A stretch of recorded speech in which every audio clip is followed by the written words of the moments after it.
Fantastic. So let's proceed. I have the utmost privilege of introducing the next speakers. But before we go into that, it was so interesting for me because I started thinking about the United Nations and how energy fits into the SDG 7, but how it's so centralized to many other sustainable development goals. You know, it would help us with poverty eradication, which is, of course, goal number one. It will also help us with education, women empowerment, responsible consumptions, amongst others. For me, it's telling that we need to start really investing, not only in South Africa, and I know the last panel was just about South Africa, but Africa itself.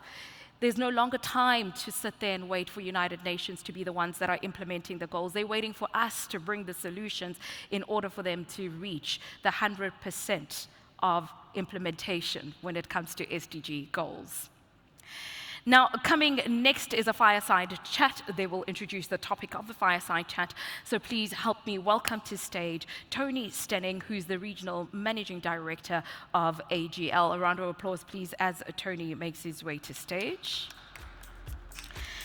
And the moderator for this conversation will be Fifi Peters. She's the Senior Anchor at CNBCA. A round of applause, please, for Fifi Peters.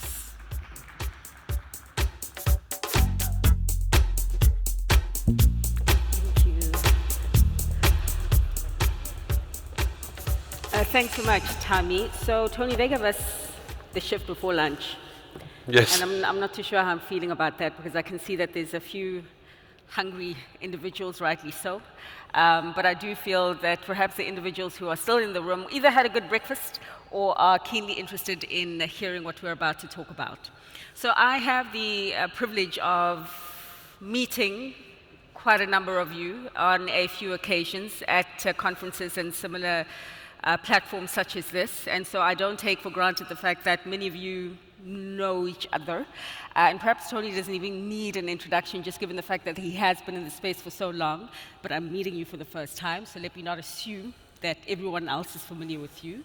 So by way of introduction, I think more importantly, not that you're not important, but more importantly, introducing AGL to the audience in the room right now for those who are not familiar with what it is that you do and how it is that you support the energy sector. Thank you, Fifi. It's a pleasure to be here.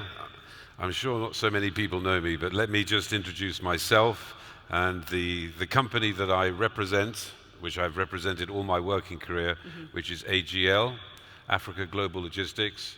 It's a large logistics company in ports, rail, and logistical services spread across the African continent, represented in nearly all African countries, formerly known as Bolloré Transport and Logistics. We were then acquired 2 years ago by MSC, and we changed our name. So I'm the regional director for the southern part of Africa, which is Tanzania down. Based in Johannesburg. Sure. And it's a pleasure to be here. Absolutely. And as you say, you have been in this space for as long as I've been alive, essentially. Wow. I know. Not bad. So it doesn't look like very long, I know. But I thought you were younger.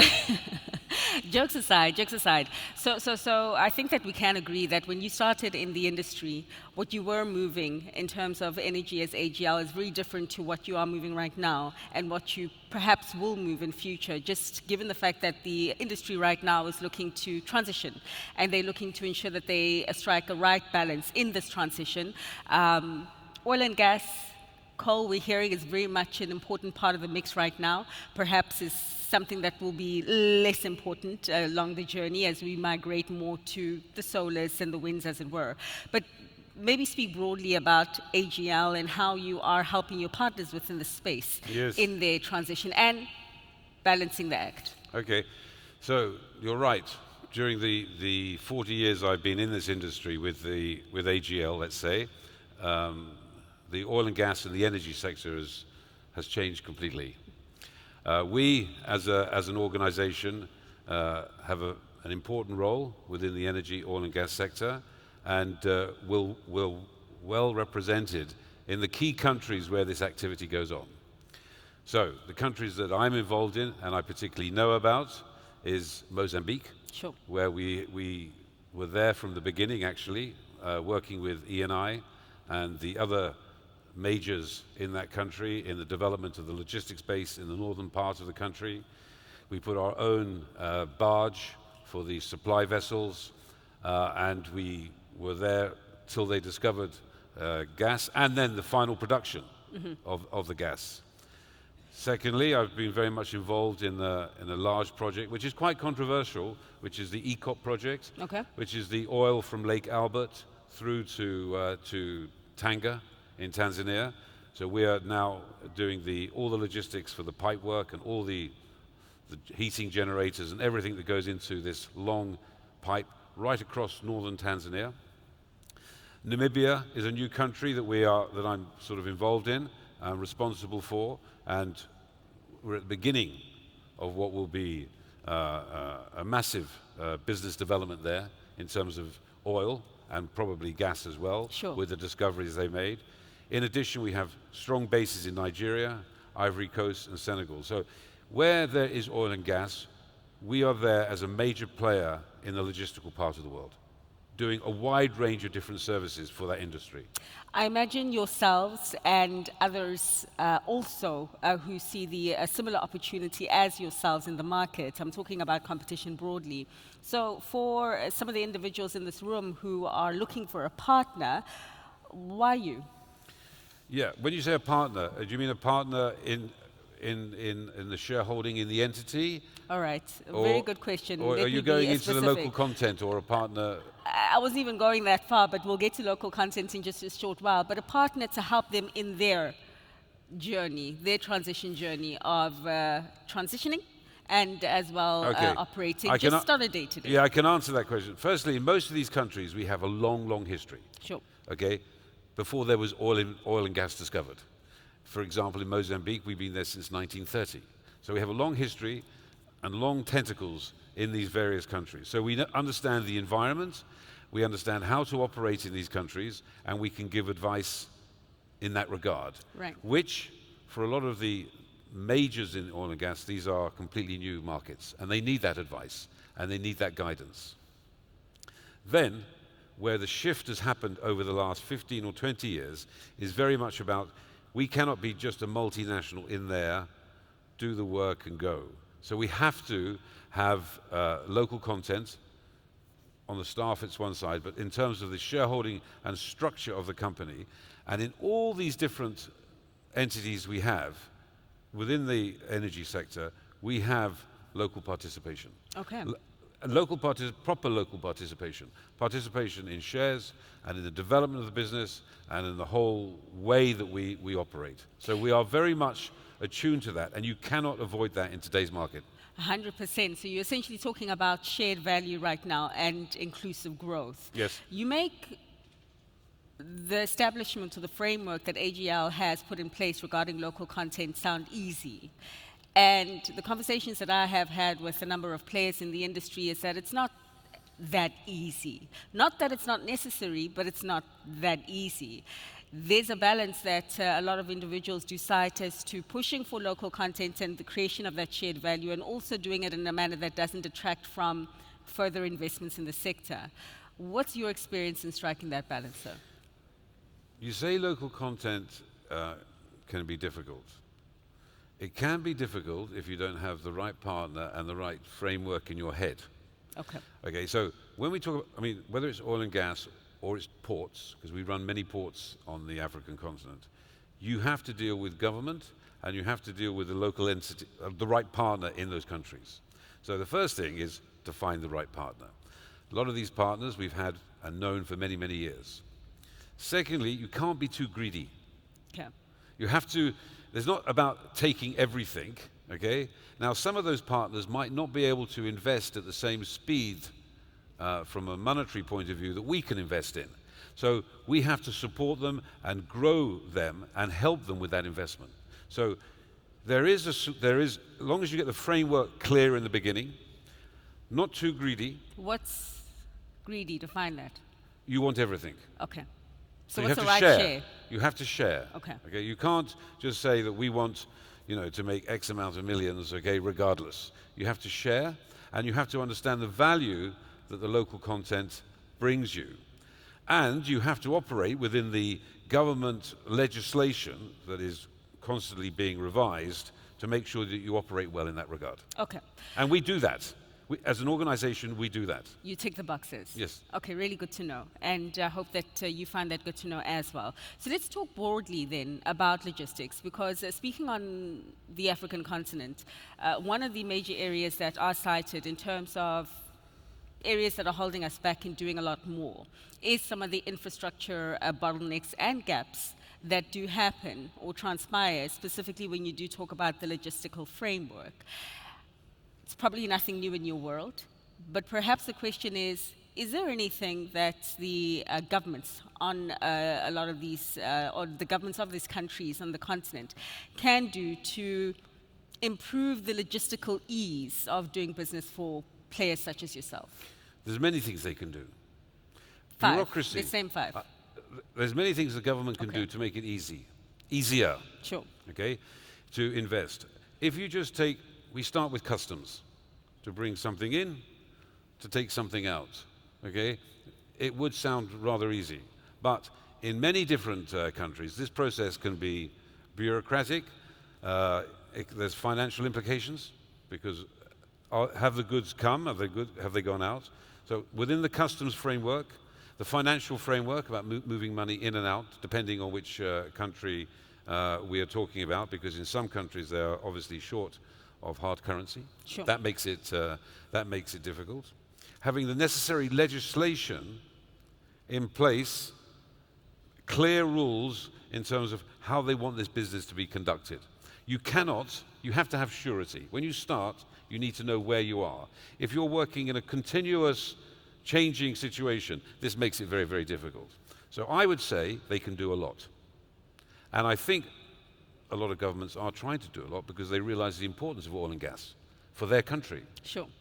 And in this regard, we know Africa has a great deal of resources to offer the world, and needs to be much more confident in these resources and how to manage those resources in terms of the global powers that be. So I think I agree with you that they are trying to do a lot. And I'll cite the example of the Africa Free Trade Continental Area, which is trying to tick a few of the boxes that you're talking about in terms of the harmonization of customs, by unifying the continent, perhaps also looking at making the financing of certain industries on the continent a lot easier or more palatable.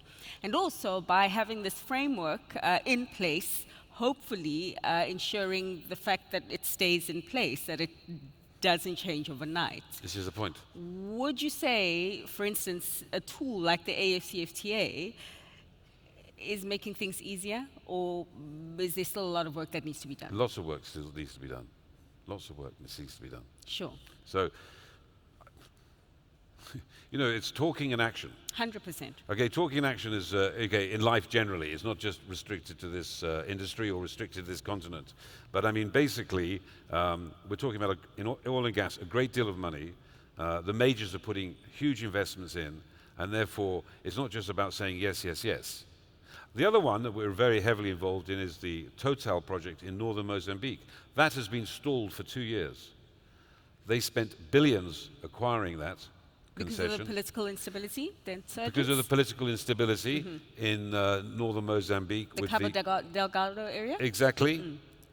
And as we know, they've sought the help of the Rwandese in that area to allay. But still, even regardless of that, we hope that they will start very soon, because we're very close to that particular file.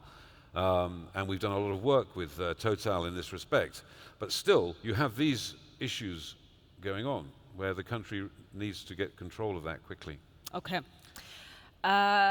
Perhaps maybe if we start to wrap up and talk about things that are within your control, because some of the examples that you did highlight are perhaps not within your control. It's about how stakeholders do manage the tensions and the political frictions that are between them. What is in your control is your own plans as AGL to transition as well. I mean, people do look at the logistics industry, and I think that they are aware of the contribution that the industry also makes to the broader carbon conversation. Perhaps you can talk to us about your own individual transition plans to lower emissions, because ultimately it will have a bearing on the companies that do choose you as a diamond sponsor, beyond, of course, this conference. You're asking me about what we do to reduce emissions 100%. and how we as a logistics company go about that. 100%. So, as I said right in the very beginning, we're part of the MSC, which is a big global shipping company, the largest in the world. And emissions have been discussed and talked about on the African continent, but not really followed so well. Let's put it that way. So, in terms of what we are as a company, okay, the emissions that we're doing, whether it's trucks or it's the depots that we're managing or the general industry, we have a whole stream of compliance and rules to lower the emissions and to be much more environmentally friendly. I don't just say that, okay, because this is a demand from the very top of our organization, right the way through. So to give you examples of what we do, I mean, whether it's the fuel, how we deal with the oils, the waste management, how we build, do we do things properly, how do we treat people? I mean, there's a lot of different issues in there, but I'm not sure at this stage whether we're bringing the emissions down, but I do believe that we do things responsibly within the context of the law. All right. So you're a law-abiding citizen. This is good to know. In the 2 minutes that we have left, any parting shot, not only for the individuals that are in this room, as the conversation is being recorded or televised, as it were, but perhaps your mates in the industry as cousins, being the logistics space of the energy and oil and gas space, what would your parting shot to them be? No, we're happy to be here. We're happy to be a diamond sponsor of this event, okay? And we're happy to see that there's more people involved and present than there was last year. So energy, okay, and the oil and gas industry, but energy, because there's green energy coming through and there's hydrogen. Do you want to talk a bit about that? I can't talk too much about it because I don't know enough about it. Sure. So I won't talk about something I don't know. Okay. But what I can say is that I do believe there is a great realism and burst in Africa in this area. Okay, I believe for a long period of time the African continent has been constrained, probably because of the international markets and how it's perceived. But there's a realization that the resources here are unique and that the world needs it. Africa has no need to feel guilty about taking these resources out. Because we know this from the ECOP project. The environmentalists in the EU were very, very critical of that particular project. They tried to stop that project. Sure. They, in fact, instructed Total not to do that project. But the Ugandan and the Tanzanian governments insisted, with the support of Total, to do it. And at the end of the day, it happened. So I believe there needs to be bravery. Things need to be done responsibly, as I'm saying. But Africa needs to use its resources well, make the money it can make, and improve the life of its people. I think that is a perfect note to put a full stop My pleasure. at and conclude this discussion. Tony, thanks so much for your time. Thank you, Fifi. We look forward to the partnerships that you are able to broker outside of this conference. Thank you very much. I'll hand it back to the wonderful MC Tammy. Thank you, madam. You can continue the round of applause as they make their way down.